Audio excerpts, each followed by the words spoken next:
Bagi pasangan yang baru mendirikan rumah tangga, sudah pasti mereka impikan keluarga yang bahagia, memiliki anak-anak yang comel dan manja. Keratan Akbar, Institut Keluarga memainkan peranan yang penting dalam membentuk keluarga bahagia. Keluarga bahagia, negara sejahtera. Betapa pentingnya sebuah keluarga yang bahagia untuk mewujudkan negara yang maju dan sejahtera. Untuk itu, mari kita mempelajari bahasa Melayu tahun 6. Tajuknya, Keluarga Bahagia.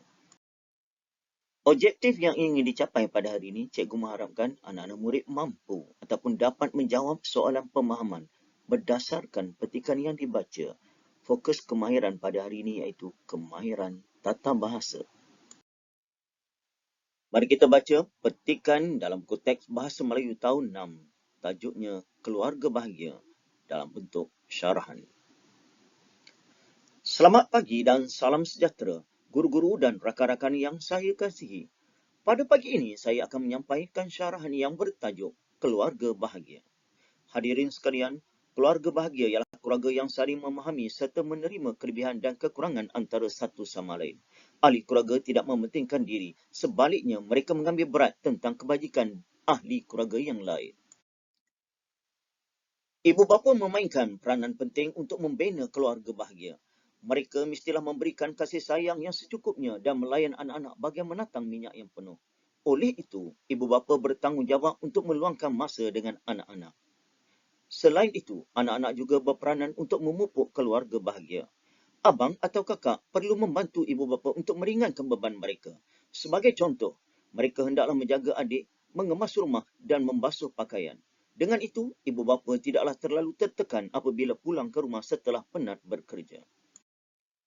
Hadirin yang saya hormati, kesimpulannya, pembentukan keluarga bahagia memerlukan pengorbanan dan tolak ansur ahli keluarga. Saya berharap semoga keluarga yang bahagia dapat diwujudkan dalam masyarakat kita. Saya akhiri syarahan ini dengan serangkap pantun. Jambu batu di dalam raga, dimakan kera tinggal sekerat. Saling membantu ahli keluarga, hubungan mesra terjalin erat. Sekian, terima kasih. Latihan pada hari ini merujuk kepada petikan syarahan sebentar tadi yang berkaitan dengan tajuknya Keluarga Bahagia. Ada 5 soalan yang perlu kamu jawab. Soalan pertama, apakah maksud keluarga bahagia? Soalan yang kedua, bagaimanakah ibu bapa dapat membentuk keluarga bahagia?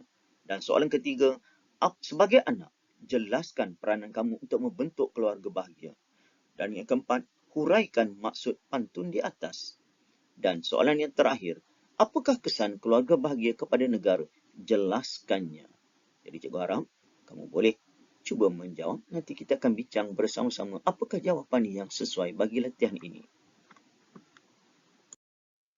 Cikgu harap kamu telah pun bersedia untuk perbincangan latihan pada hari ini. Kita rujuk balik soalan pertama. Apakah maksud keluarga bahagia? Maksud keluarga bahagia ialah keluarga yang sentiasa bersama, sama ada susah ataupun senang. Mereka saling membantu antara satu sama lain. Jadi nak bentuk keluarga bahagia ni, tak kira kakak atau abang, saling membantu antara satu sama lain. Yang adik, yang bongsu pula jangan terlalu manja. Apa saja boleh membantu, ibu bapa khususnya, kita tolong antara satu sama lain. Terutamanya apabila ibu bapa baru pulang dari kerja, sudah pasti mereka kepenatan. Jadi kamu boleh tolong melipat baju dan sebagainya. Soalan kedua, bagaimanakah ibu bapa dapat membentuk keluarga bahagia? Ibu bapa dapat membentuk keluarga bahagia dengan cara menjadi contoh yang baik kepada anak-anak. Ibu juga perlu mendidik anak-anak dengan penuh kasih sayang. Ini amat penting. Jadi dalam membentuk keluarga bahagia ni, ibu bapa paling penting untuk menjadi contoh kepada anak-anak. Jika seorang bapa menghisap rokok contohnya, jadi ini ada contoh yang tidak baik, khususnya diperhatikan oleh anak-anak. Jadi bagaimana ibu bapa nak menasihati anak jangan merokok? Jadi anak takkan respect dan sebagainya. Jadi itulah salah satunya, ibu bapa perlu menunjukkan contoh teladan yang terbaik buat anak-anak. Soalan ketiga, sebagai anak, jelaskan peranan kamu untuk membentuk keluarga bahagia. Jadi bagaimana cara ni? Banyak cara ni. Contoh ni soalan ni. Pada pendapat saya, sebagai anak, kita perlu mendukung tanggungjawab untuk meringankan beban ibu bapa dengan melakukan kerja rumah tangga. Apa yang kita boleh bantu? Melipat kain, membasuh kereta, membasuh pinggan mangkuk, mengemas bilik tidur. Banyak yang boleh kita lakukan. Jangan melakukan ikut, yang perempuan mesti sapu sampah, basuh pinggan. Yang lelaki pun boleh. Yang lelaki pun boleh memasak dan sebagainya. Lihatlah sekarang ni, chef-chef kebanyakan yang terkenal banyak lelaki. Jadi jangan kata lelaki, tugas memasak perempuan. Lelaki rehat dan sebagainya main game. Tak sesuai lah. Jadi kita kena saling bekerjasama antara satu sama lain dalam membentuk keluarga bahagia. Soalan keempat, huraikan maksud pantun di atas. Maksud pantun tersebut adalah kita perlu bekerjasama dalam sebuah keluarga. Ini dapat mengeratkan hubungan kekeluargaan. Kalau kita saling membantu, contohnya bergotong royong pada setiap hari Ahad, membersihkan kawasan dalam dan luar rumah. Secara tidak langsung, ia dapat mengeratkan hubungan kekeluargaan. Soalan terakhir, apakah kesan keluarga bahagia kepada negara? Jelaskannya. Tengok, kesan kepada negara tu bukan main-main. Keluarga bahagia ni. Keluarga yang bahagia dapat menyumbang kepada pembangunan negara. Selain itu, ia dapat menjamin keamanan negara.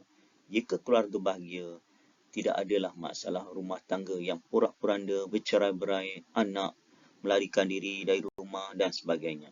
Jadi, kepentingan keluarga bahagia amat penting buat sebuah negara.